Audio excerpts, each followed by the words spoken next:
You could say that today's video is a tier above the rest.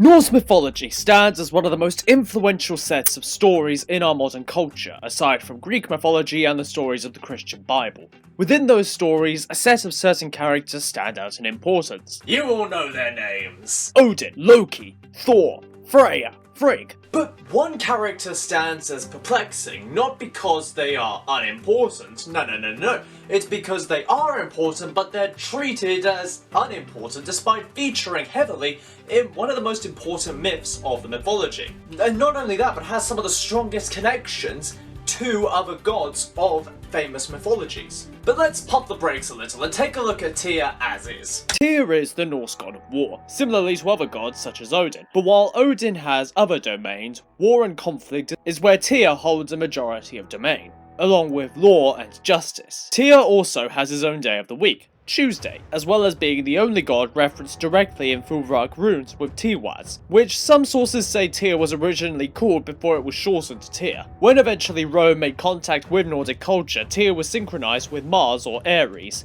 as they both are war gods, but Tyr is characterized to be a god that stands for order and justice, making him similar more so to characters like Athena. Unless Ovid is rising her, that is. Now, for the most part in surviving myths present in the prose of poetic Eddas, Tyr exists as more of a background character, occasionally doing something to assist or interact with other major characters of these myths. In the Lokasena, Loki insults everyone present at Aegir's table, including Tyr, when Loki is having a diva moment. Tyr is present at several council meetings to discuss how to deal with such issues as the building of the fortress wall around Asgard, which led to the birth of Sleipnir the eight-legged horse, with it eventually being said that when Ragnarok rolls into town, Tyr will die to the hound known as Garm, who will, in the process, die by Tyr's blade. A solid secondary character.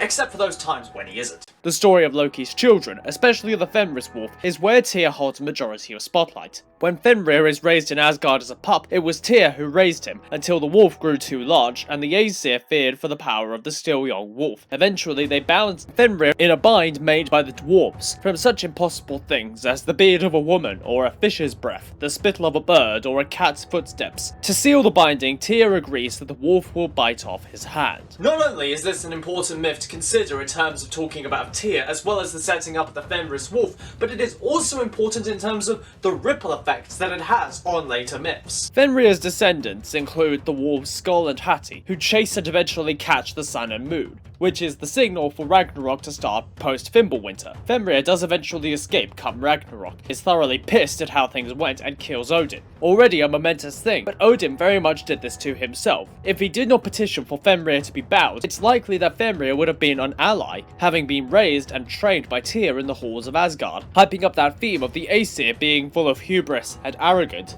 and so Ragnarok is needed to wipe the slate clean and start again with the next generation. It is clearly present that there is a link that exists between Tyr and Odin, not just through their connection to the Fenris wolf, although that is a strong connection, but there are also other links which tether them together in the weirdest of ways.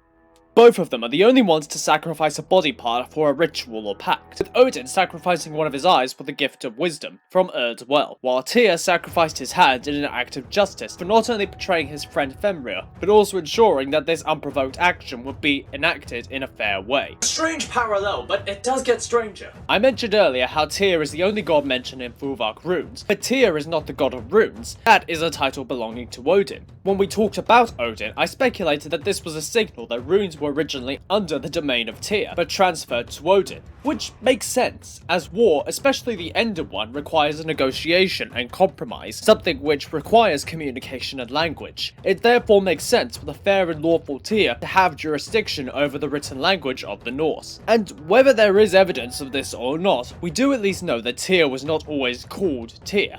Before Nordic culture evolved into what it was, Indo-European settlers from the Russian steppes came to Northern Europe, bringing their own culture and mythology with them, which included their own pantheon of gods. Among them was a head god known as Deus. Deus, as well as the Indo-European word for god, Deus, were variations of the word Deu, meaning daytime sky. An appropriate translation, as Deus was a sky god, with offshoots including another head god of a pantheon with Zeus. A sky god that is head of a pantheon doesn't really sound like a war god responsible responsible also for law and justice.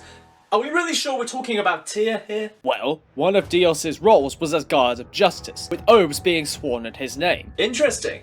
Tell me more. With Proto-Germanic, we return to Tiwaz, which, as we've said, was Tyr's older name, as well as the name for his rune. But in that Proto-Germanic, Tiwaz is the name meaning god, a god, or the god. Okay, that's suspicious. What it seems happened is that Tiwaz was used as an epithet, or description of Dios, which over time came to replace it as his name and became shortened to Tyr. Maybe.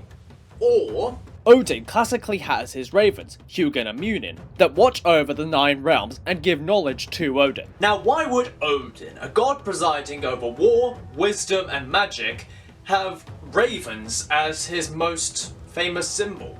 A symbol which stands for the sky, no less. He's also the head god of the pantheon, despite displaying loner scholar characteristics. It could be possible that Odin and Tyr began as one god, known as something like Dios Tiwaz, or the one god of the sky. That is a sick name. Let me write that down as a band name. A sky god who is most likely fair, just, wise, and would be prayed to for victory in warfare from a culture that travelled as frequently as a bird and had to fight for territory regularly. Once a faction of settlers split off to become Nordic culture, this god over time split, with the epithet sectioning into one god while the other remained as head god, explaining why both are war gods, share the connection to the Fenris wolf, as well as the theme of sacrifice. But if that is all true, then where does Ragnarok fit into all of this? Where did that come from? Where did Loki come from? Where did Thor come from? Will Taika Waititi ever make a good film based around this mythology?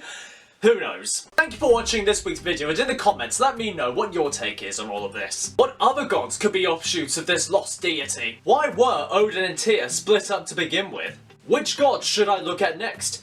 Let's all discuss in the comment section down below. And until next time everyone, peace be with you.